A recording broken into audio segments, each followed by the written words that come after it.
FitLabPGH back with a movement tip lifestyle hack, talking about foods that keep us fueled.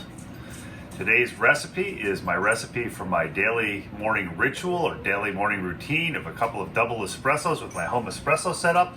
This has been set up over a number of years, but first of all, I pre-warm the cup. Next, I weigh the espresso beans.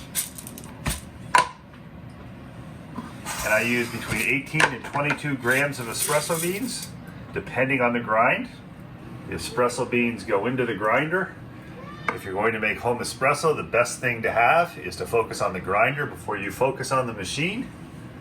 To grind the beans. Tamping is also important. And the final thing before the liquid gold comes out is the portafilter in the machine. Press the button and watch the magic happen.